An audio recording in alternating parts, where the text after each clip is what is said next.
In 1992, Pepsi printed a number on a bottle cap and told the Philippines, "Match it and win ₱1,000,000." One number was supposed to have two winners. 800,000 people matched it. And then, the bottling plants started getting firebombed. So, let's talk about the marketing campaign that worked a little too well. Early 1990s. In the Philippines, the cola war wasn't really a war. It was Coca-Cola and everyone else. Pepsi was stuck around 19% of the market. Coke had roughly 2/3. Pepsi needed something big, something loud, something that would get an entire country checking the bottoms of their bottle caps. So they hired a consulting firm out of Mexico to run a promotion. The idea was beautifully simple, and that is usually where the trouble starts. It was called Number Fever. Every bottle cap had a 3-digit number, somewhere between 001 and 999. Every day, Pepsi announced a winning number on live television. Match the number on your cap, and you'd win cash. Small prizes, big prizes, and one grand prize, 1,000,000 pesos, about $40,000 at the time. Life-changing money there. And it worked, spectacularly. Sales jumped. Pepsi's market share climbed by 1/3. People were buying cases of Pepsi just to hoard caps. It worked so well, they extended the promotion by 5 more weeks, which meant they needed more winning numbers. Remember that part, it matters. Here's the thing the public never really understood. The number on the cap wasn't the whole story.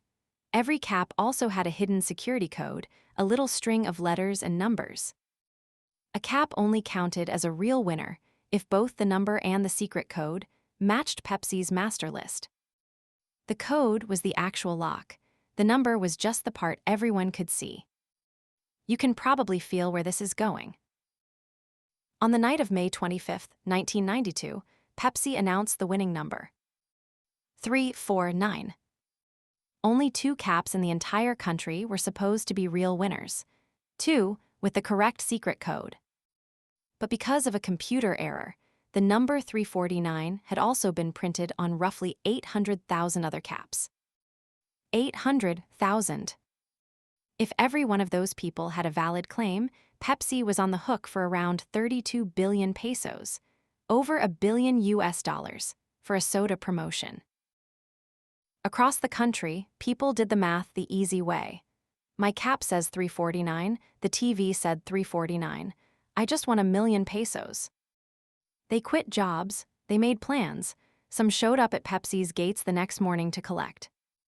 Pepsi's answer, technically, you didn't win, your security code is wrong. As you'd imagine, telling people to read the fine print did not calm anyone down. So Pepsi offered a goodwill payment, 500 pesos per cap, about $18. Roughly 500,000 people took it. The other half did not want $18, they wanted their million. And this is where it stops being funny. Anger turned into protests, protests turned into riots. Pepsi delivery trucks were stoned and overturned. Bottling plants were attacked. People threw Molotov cocktails and, in some cases, grenades. In one attack on a Pepsi truck, a grenade killed bystanders, including a schoolteacher and a young girl. Executives received death threats, some left the country. A typo in a promotions database had turned into a national crisis. Then came the lawyers, thousands of them. Pepsi faced something like 22,000 legal cases, civil and criminal. It dragged on for years, all the way to the Philippines Supreme Court. And in the end, the courts largely sided with Pepsi. Their reasoning, the security code was the real winning condition, and those caps didn't have it. No valid contract, no obligation to pay the million. Legally clean, reputationally, Pepsi spent years digging out of that hole. So what's the takeaway? The promotion did exactly what it was designed to do. It got an entire country obsessed with Pepsi. The failure wasn't the idea. It was one unchecked number in a database, and a fine print nobody bothered to explain until it was far too late. In marketing, the scariest words aren't, "This won't work." This is working better than we expected. I'm Bobo, If you enjoyed watching a soda company accidentally promise $1 billion, you'll like what's coming next. Subscribe, and I'll keep explaining the messes nobody learned from.